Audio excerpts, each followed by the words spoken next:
আসসালামু আলাইকুম। মারিয়া ইতির আরও একটি ব্লগে আপনাদের স্বাগতম। কেমন আছেন সবাই?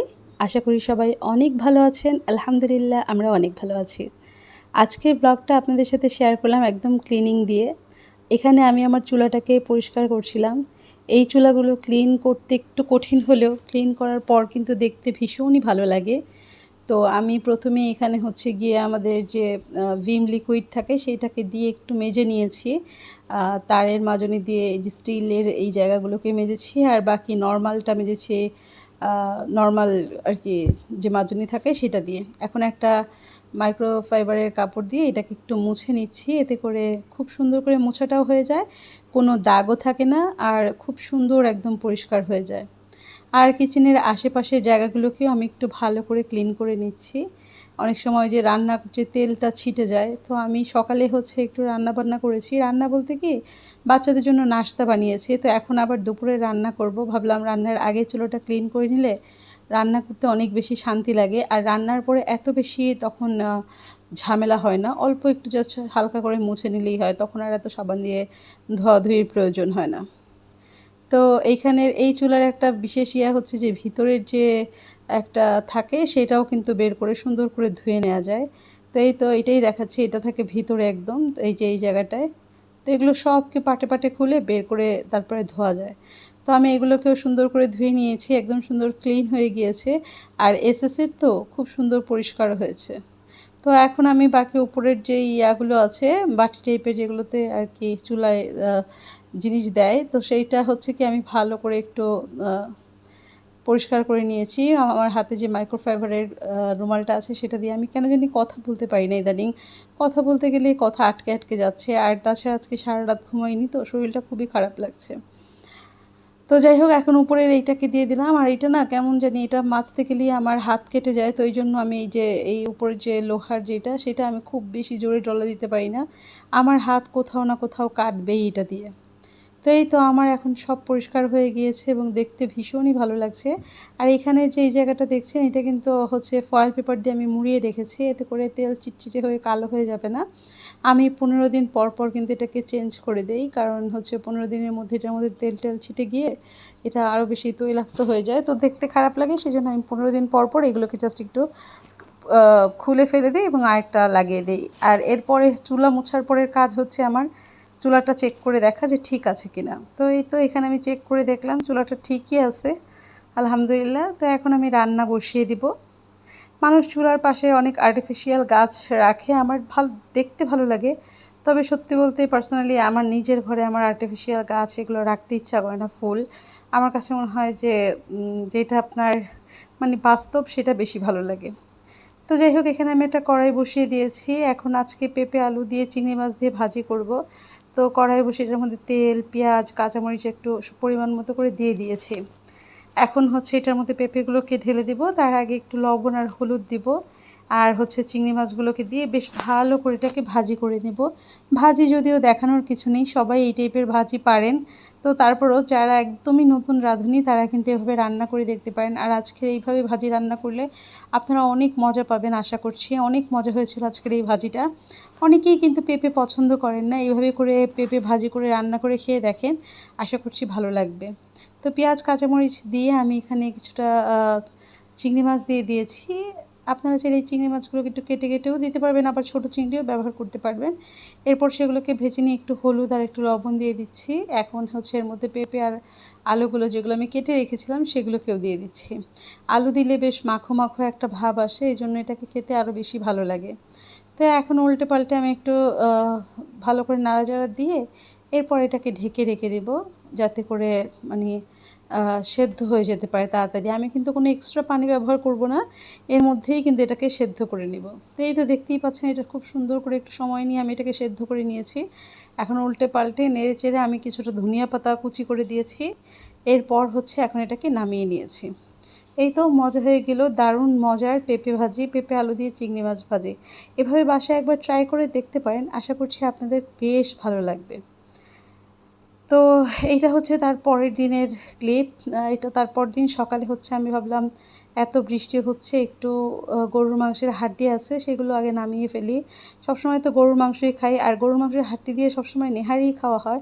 তো এবার ভাবলাম একটু ডিফারেন্ট কিছু খাই, এই আপনার ভুনা বা এই টাইপের কিছু। ভুনা বলতে কি, গরুর মাংসটা যেভাবে রান্না করে আমি ওইভাবেই রান্না করব। তো এই তো এখানে আমি গরুর মাংসের হাড্ডি নল্লি যেগুলো হয় সেগুলো সব বের করে নিয়েছি। এখন আমি এর মধ্যে একটু গরম পানি ঢেলে দিয়ে দিব, হালকা হালকা গরম পানি, মানে কুসুম গরম থেকে আরও একটু বেশি কিছুটা। এতে করে যদি কোনো ময়লা থাকে, কারণ হাড্ডির মধ্যে পায়ের হাড্ডি থাকে, এগুলোর মধ্যে ময়লা লোম অনেক কিছু থাকতে পারে, তো যদি কোনো হাড্ডি বা কিছু থাকে সেক্ষেত্রে এটা বের হয়ে যাবে। আর হচ্ছে আমি এখানে হাড্ডি মাংস মিলিয়ে তারপরে নিয়ে নিয়েছি।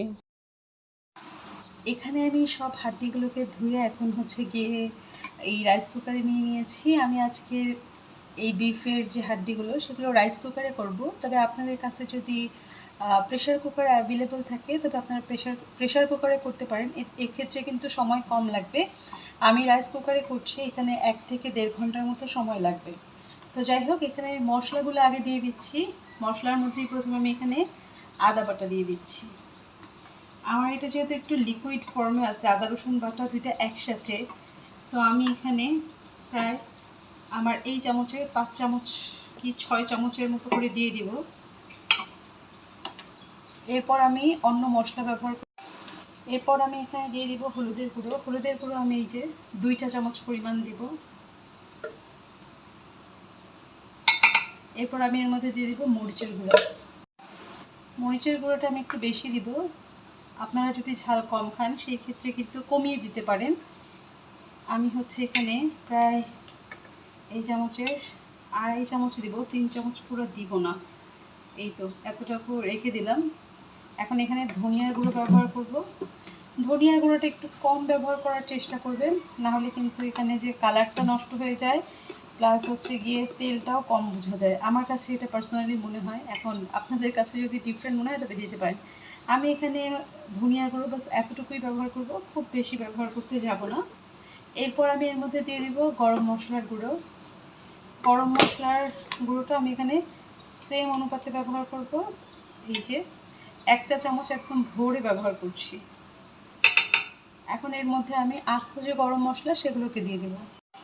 গরম মশলার মধ্যে আমি প্রথমেই 3টা তেজপাতা নিয়েছি। এই 3টা তেজপাতাকে আমি ভালো করে ধুয়ে নিয়েছি। এখন একটু মাঝখান দিয়ে ছিঁড়ে আমি দিয়ে দিচ্ছি। এরপর আমি এর মধ্যে দিয়ে দিচ্ছি দারচিনি। তো আমি এখন রান্না বসাতে গিয়ে দেখলাম দারচিনি শেষ, এতটুকুই আছে, তো আমি এতটুকুই দিয়ে দিচ্ছি। দিয়ে দিচ্ছি স্টার এনিস, এই যে দেখতেই পাচ্ছেন হাফ যেভাবে আমি ভেঙে নিয়েছি এটাই দিয়ে দিব, বেশি দিব না। এরপরে দিয়ে দিব হচ্ছে একটা কালো এলাচ, আর হচ্ছে গিয়ে 2 টুকরা লং, আর সাদা এলাচ দিব। সাদা এলাচ একটু বেশিই দিব, এখানে আমি প্রায় 4-5 টুকরা সাদা এলাচ ব্যবহার করব। তো এই তো গরম মশলার মধ্যে এইটাই যাচ্ছে। চাইলে আপনারা কিছুটা জয়ত্রী গুঁড়া করে দিতে পারেন, তবে আমার কাছে আপাতত জয়ত্রীটা নেই, তো আমি এই জন্য এটাকে বাদ দিচ্ছি। তবে আপনাদের কাছে যদি থাকে সেই ক্ষেত্রে দিবেন। আচ্ছা, জিরার গুঁড়াটাও আমার কাছে নেই, আমি রান্নার শেষে এই জন্য টালা জিরার গুঁড়া দিব, তো সেই জন্য আমি এখানে জিরার গুঁড়া দিতে পারিনি। এবার আমি এখানে তেল ব্যবহার করব, সাদা তেল বা রান্নার যে সয়াবিন তেল সেটা ব্যবহার করছি। আমি এখানে তেলের পরিমাণ কিছুটা বাড়িয়ে দিচ্ছি, প্রায় হাফ কাপের মতো আমি তেল ব্যবহার করব। যদিও গরুর মাংস থেকে তেল বের হয়, তো তারপরও এই হাড্ডি টাইপের ইসে একটু তেল কম বোঝা যায়, তো এই জন্য আমি তেলটা একটু বেশি পরিমাণেই দিচ্ছি। আর এখন হচ্ছে আমি লবণ দিই নেই, তো লবণটাও এখানে আমি অ্যাড করে নিব। লবণটাকে আমি এখানে আমার স্বাদ মতো ব্যবহার করছি, বা বলা চলে আমি এখানে এই যে 1 চা চামচ পরিমাণ ব্যবহার করছি। আপনারা আপনাদের টেস্ট বাড়ানোর অনুযায়ী ব্যবহার করে নিতে পারেন। তো এখন আমি এগুলো সবগুলোকে হাত দিয়ে আর মাখবো না, একটু যে আমাদের হাতা বা খুন্তি সেটা দিয়ে নেড়ে চেড়ে বাস রাইস কুকারটা আমি অন করে দিব। এই তো আমি এরকম একটা খুন্তির সাহায্যে এটাকে একটু নেড়ে চেড়ে মেখে নেওয়ার চেষ্টা করছি। আর আমি এখানে পেঁয়াজ কুচি ব্যবহার করতে ভুলে গিয়েছিলাম, আমি এখানে অল্প পরিমাণ পেঁয়াজ ব্যবহার করব, কারণ হচ্ছে পরে আমি বেশি করে একটু পেঁয়াজ বেরেস্তা দিব, তো সেই জন্য আমি এখানে অল্প কিছুটা, একদম অল্পই, দেখতেই পাচ্ছেন এই অল্প পরিমাণ পেঁয়াজ ব্যবহার করব। আর সাথে আমি দিয়ে দিচ্ছি পানি। পানিটা আমি এখানে একবারে বেশি করে দিব, কারণ এটা একদম সিদ্ধ হয়ে যাবে এই পানিতে। আর হচ্ছে পরে জাস্ট আমি শুধু বাগার দিব, আমি এক্সট্রা করে পরে আর পানি দেবো না, মানে এখানে কষানোর আসলে কিছু নেই। তো এর মধ্যে আমি একটু বেশি করে পানি দিয়ে দিব। তো এই তো পানির পরিমাণটা দেখতেই পাচ্ছেন। আমি এই যে আমার এই মগটার প্রায় 3.5 মগের মতো পানি ব্যবহার করেছি, কারণ এটা সেদ্ধ হতে অনেক সময় লাগবে, প্রায় 1.5 ঘন্টার মতো লাগবে, 1-1.5 ঘন্টা। তো সেই জন্যই আর কি এভাবে দিয়ে দেওয়া। এখন আর কোনো কাজ নেই, এখন বাস আমি এটাকে ঢাকা দিয়ে বাস রান্না করতে দিয়ে দিব। তো এই তো এইটা এখানে রান্না হচ্ছে। আমি এই রাইস কুকারের এই জায়গাটাকে অন করে দিয়েছি। এখন এটা রান্না হতে থাকবে, মাঝখানে মাঝখানে আমি কিছুটা নেড়ে দেবো এবং অপেক্ষা করব সেদ্ধ হওয়া পর্যন্ত। তো চলুন আজকে রান্নার এইটা এখানে শেষ করি, যখন সেদ্ধ হয়ে যাবে তখন আপনাদের সাথে আবার শেয়ার করব। তো এখন বাজে হচ্ছে ভোর 6টা 8 মিনিট আর 57 না 58 সেকেন্ড। তো যাই হোক, আজকে সারা রাত আমি ঘুমাইনি, সারা রাত জেগেছিলাম আর এত বৃষ্টি হচ্ছে। এই যে সারা রাত আরও বেশি ছিল বৃষ্টি, এখন হচ্ছে একটু বাতাস আছে আর হচ্ছে সাথে বৃষ্টিও আছে। তো খারাপও লাগছিল, কক্সবাজার আর হচ্ছে গিয়ে চট্টগ্রামের নিউজগুলো দেখছিলাম। কক্সবাজার, চট্টগ্রাম, বান্দরবন, আমাদেরও এবার কক্সবাজার যাওয়ার কথা ছিল, এই 17 তারিখে যাওয়ার কথা ছিল, কিন্তু এত বন্যা বৃষ্টি দেখে ক্যান্সেল করেছি। আমিই বলেছি নাফিরাকে ক্যান্সেল করে দেন।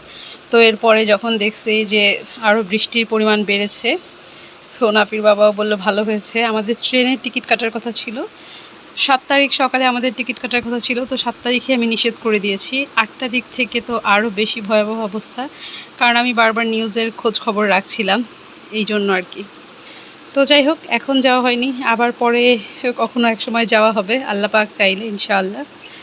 তো এই জন্য আফসোস লাগছে না, একটু খারাপ লাগা আছে যে যেতে পারলাম না, তবে আফসোস লাগছে না, কারণ আল্লাহ যা করেন অবশ্যই সব কিছু আমাদের ভালোর জন্যই করেন। আমরা ঠিক সেই মুহূর্তে সেটাকে রিয়েলাইজ করতে পারি না, কিন্তু সময় যখন পার হয়ে যায় দিন শেষে আমরা কিন্তু ঠিকই সেটাকে রিয়েলাইজ করি যে এটা আমাদের জন্য ভালো ছিল। তো আমার এই মুহূর্তেই মনে হচ্ছে, আমার স্টুডেন্টরাও গিয়েছে কয়েক দল, তো আমারও এই মুহূর্তে মনে হচ্ছে যে না, আলহামদুলিল্লাহ যা করেছি ভালোই করেছি। প্রথমে একটু খারাপ লাগা থাকলে এখন ঠিক হয়ে গিয়েছে। ওর বাবা বলেছে তাহলে আমরা পরে এক সময় যাব ইনশাআল্লাহ, দেখা যাক কবে যাওয়া হয়।